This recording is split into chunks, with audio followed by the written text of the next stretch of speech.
दोस्तों रिलायंस पावर की बात करें, स्टॉक के अंदर फिर से एक्टिविटीज बढ़ने लगी है और स्टॉक के अंदर काफी अच्छा वॉल्यूम के साथ में कामकाज हो रहा है। आप ये समझ ही सकते हो कि फ्राइडे के दिन बाजार में जबरदस्त गिरावट थी। निफ्टी एनर्जी में भी लगभग हमने 1% के ऊपर की गिरावट देखी। उसके बावजूद भी रिलायंस पावर के स्टॉक ने जो पॉजिटिव क्लोजिंग दी है वो इशारा है कि यहाँ पे आने वाले समय में एक शानदार तेजी आ सकती है और इसके पीछे वजह है रिलायंस पावर का कारोबार। रिलायंस पावर लगातार अपने डेट को क्लियर कर रहे हैं। आने वाले समय यहाँ पे एक जिस तरह से इनकी ऑर्डर बुक मजबूत है उस हिसाब से लग रहा है कि कारोबार इसका काफ़ी तेजी से बढ़ेगा और इसकी जो प्राइस है वो भी डेफिनेटली बढ़ेगी। यहाँ पे फोर्ब्स एडवाइजर की तरफ से फाइनेंशियल ईयर 2023 के लिए 4 पेनी स्टॉक सजेस्ट किए गए जिनमें इन्वेस्टमेंट करना चाहिए। तो उसकी लिस्ट में आपको रिलायंस पावर भी दिखाई देगा। तो उसके पीछे क्या वजह है उसको भी बताया गया, क्यों यहाँ पे रिलायंस पावर में इन्वेस्टमेंट करना चाहिए और क्यों ये आने वाले समय में वाकई में एक मल्टीबैगर बन सकता है। वो सारी बातें इस वीडियो के माध्यम से जानेंगे। सबसे बड़ी बात यह है कि रिलायंस पावर जो यहाँ पे ग्रीन एनर्जी के ऊपर भी तेजी से आगे बढ़ रही है। आने वाले समय में अपने बिजनेस को वो धीरे धीरे करके ग्रीन एनर्जी के प्लेटफॉर्म पे लेकर आ चुके हैं। विंड एनर्जी और सोलर प्रोजेक्ट भी कंपनी कर रही है। ऐसे में आने वाले समय में अगर कोल बेस्ड पावर प्लांट का कामकाज बंद भी हो जाता है तो रिलायंस को उसका कोई फर्क नहीं पड़ने वाला। वैसे भी अगर आप देखें तो अनिल धीरूभाई अंबानी ग्रुप की यही अकेली कंपनी है जिसके ऊपर भरोसा है अनिल अंबानी को, और इसीलिए वो रिलायंस इंफ्रा और रिलायंस पावर को लेकर आगे बढ़ रहे हैं। बाकी कंपनियां धीरे धीरे सब बंद होने वाली है और बैंकरप्सी की तरफ इसके ऊपर कार्रवाई भी होने वाली है। और यहाँ पे आप देख सकते हो कि रिलायंस पावर को तो ऑलरेडी क्लीन चिट मिल चुकी है, क्योंकि पीरामल ग्रुप जो इसको एनसीएल के इसके ऊपर कार्रवाई करना चाहते, लेकिन जब आप देखा है कि इन्होंने अपने डेट को क्लियर किया उनको भी विश्वास हो गया कि कंपनी वाकई में फिर से आने वाले समय आगे बढ़ सकती है और सरकार की तरफ से पूरा सपोर्ट मिल रहा है इस सेक्टर को। तो इन सारी बातों को समझेंगे इस वीडियो के माध्यम से। सबसे पहले अगर हम फ्राइडे के निफ्टी एनर्जी के क्लोजिंग की बात करें तो 26,370 के आसपास क्लोजिंग हुई, जहाँ पे हमने 272 पॉइंट की गिरावट देखी है, यानी 1.02% गिरा निफ्टी एनर्जी। और इसके पीछे वजह है प्रॉफिट बुकिंग। पिछले कई दिनों से लगातार बाजार में प्रॉफिट बुकिंग हावी है। स्पेशली एफआई की तरफ से बाजार में काफ़ी ज़्यादा प्रॉफिट बुकिंग हो रही है। पिछले कई ट्रेडिंग सेशन से हम देख रहे हैं कि एफआई बाजार में बिकवाली कर रहे हैं और इसके पीछे वजह है कि काफ़ी ज़बरदस्त बाजार में तेजी बनी, बाजार ने ऑल टाइम हाई बनाई, उसके बाद से यहाँ पे प्रॉफिट बुकिंग शुरू हो चुकी है। अब रिलायंस पावर की बात करें तो स्टॉक की शुरुआत 16 पर हुई और 15.70 का लो भी बना और हाई है 16.55 का। तो काफ़ी अच्छी तेज़ी भी बनी। गिरते बाजार में भी इसने 16.5 के आसपास की जो लेंथ बताई, बड़ी बात हो जाती है। और अंत में क्लोजिंग 15.90 के आसपास रही, जहाँ पे हमने 0.32% की तेज़ी देखी है। तो गिरते बाजार में भी तेज़ी काफ़ी मायने रखती है। वॉल्यूम में अच्छी खासी बढ़ोतरी हो रही है। आप देख सकते हो पिछले 1 महीने पहले इसका 1 करोड़ का वॉल्यूम था, 1 वीक पहले 2 करोड़ का वॉल्यूम हुआ था और थर्सडे को 1 करोड़ का वॉल्यूम था, लेकिन फ्राइडे को 2 करोड़ का वॉल्यूम हुआ। तो काफ़ी अच्छे वॉल्यूम में कामकाज हो रहा है। अब रिलायंस पावर की बात करें तो आपको पता है ये कंपनी फॉसिल फ्यूल्स और नॉन फॉसिल फ्यूल्स दोनों में ही काम करती है।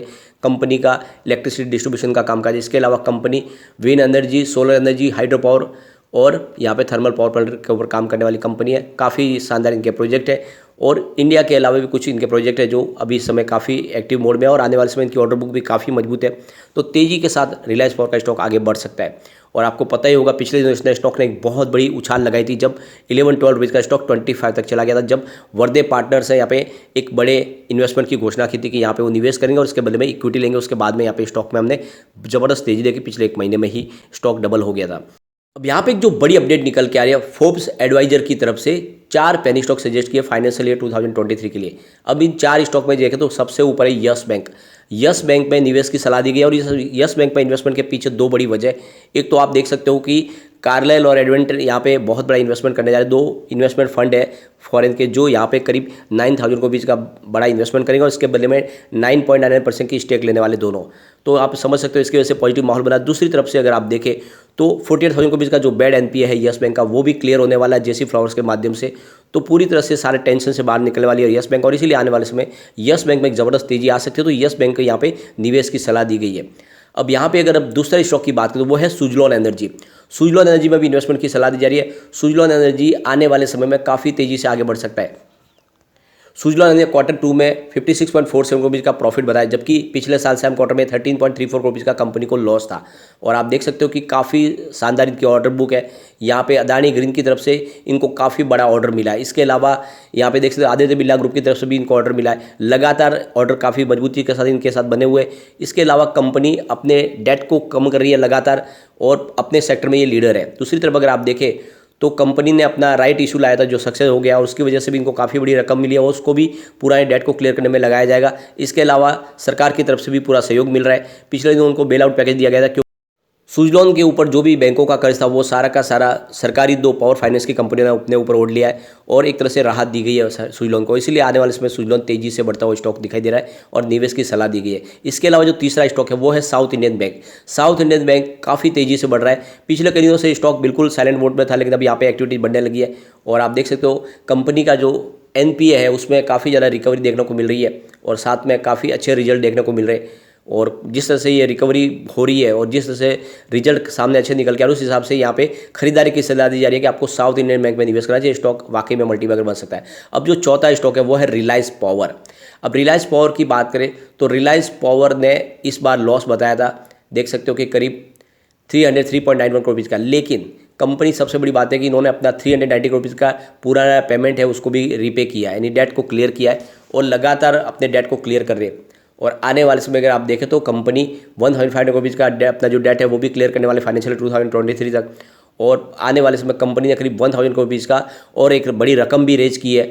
और दूसरी तरफ सबसे बड़ी बात है कि यहाँ पे एक ब्लैक रॉक जो बहुत बड़ा इन्वेस्टमेंट फंड है ग्लोबल, इन्होंने एक बहुत बड़ी स्टेक लिया रिलायंस पावर में। और इससे एक बात समझ में आ रही है कि रिलायंस पावर पे जब इतने बड़े इन्वेस्टमेंट फंड को भरोसा है तो वाकई में रिलायंस पावर कमाल कर सकता है और इसी ने पूरा पॉजिटिव माहौल बनाया। दूसरी तरफ देखें तो पीरामल कैपिटल, जो यहाँ पे देखें तो पीरामल ग्रुप ने DHFL को अधिग्रहण किया, उसके बाद में काफ़ी बड़ा कर्ज है DHFL का जो रिकवर करना था और पीरामल ग्रुप ने इंसॉल्वेंसी प्रक्रिया की कार्रवाई शुरू की थी, लेकिन बाद में इसने विड्रॉ कर लिया। इसका मतलब ये है कि उनको भरोसा है रिलायंस पावर के कारोबार पे और इसीलिए आने वाले समय रिलायंस पावर कमाल करता हुआ दिखाई दे सकता है। तो ऐसे में आपको भी लॉन्ग टर्म का नजरिया लेकर रिलायंस पावर में निवेश करना चाहिए, क्योंकि वाकई में ये स्टॉक बड़ा मजबूत है और कमाल कर सकता है। सबसे बड़ी बात है कि इसका रेवेन्यू भी काफ़ी अच्छा बन रहा है। जून 2021 में देखेंगे तो 2014 करोड़ रुपीज़ के आसपास रेवेन्यू था, जो जून 2022 में बढ़ के 2063 करोड़ रुपीज़ के आसपास पहुंच गया। इसके अलावा कंपनी के लॉस में भी कमी आई है। मार्च में जहाँ पे 555 करोड़ रुपीज़ का बड़ा लॉस था, जून में ये 70.84 करोड़ रुपीज़ के आसपास रह गया, तो काफ़ी लॉस भी कम हो रहा है। सबसे जो अच्छी बात है इस स्टॉक की, FI लगातार अपनी होल्डिंग को बढ़ा रहे हैं। सितंबर 2021 में जहाँ पे उनकी 3.30% के आसपास होल्डिंग थी, वो लगातार बढ़ते हुए सितंबर 2022 में 7.97% तक पहुंच गए। यानी आप देख सकते हो दुगना से ज़्यादा होल्डिंग FI ने बना ली है और FI लगातार इन्वेस्टमेंट करे रिलायंस पावर में।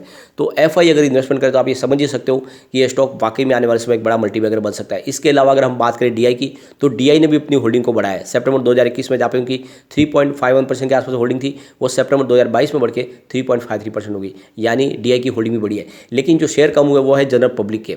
सितंबर 2021 में जहाँ पे उनकी 68.21% की होल्डिंग थी, जो फिलहाल सितंबर 2022 में घट के 63.54% के आसपास हो गई है। यानी सिर्फ जनरल पब्लिक के शेयर यहाँ पे सारे के सारे FI और DI के पास जा रहे हैं और इसीलिए मैं कहता हूँ कि ये स्टॉक आने वाले समय का एक बड़ा मल्टीबैगर है और तेजी से बढ़ते हुए आने वाले समय आपके निवेश को भी कई गुना बढ़ा सकता है। तो लॉन्ग टर्म का नजरिया लेके आपको रिलायंस पावर में निवेश जरूर करना चाहिए। वाकई में इसका विजन क्लियर है और ये कंपनी जिस तरह से तेजी से बढ़ रही है और आने वाले समय इसमें हमें लग रहा है कि ये स्टॉक कमाल करेगा, क्योंकि अनिल अंबानी के पास सिर्फ इसी कंपनी के सिवा कुछ दूसरा बचा नहीं है। तो आने वाले समय वो रिलायंस इंफ्रा और रिलायंस पावर को तेजी से आगे बढ़ा सकते हैं, अपना पूरा ध्यान इसके ऊपर लगा सकते हैं और दूसरी तरफ कंपनी का कारोबार भी अच्छा है। तो आने वाले समय यहाँ पे तेजी जरूर बनेगी।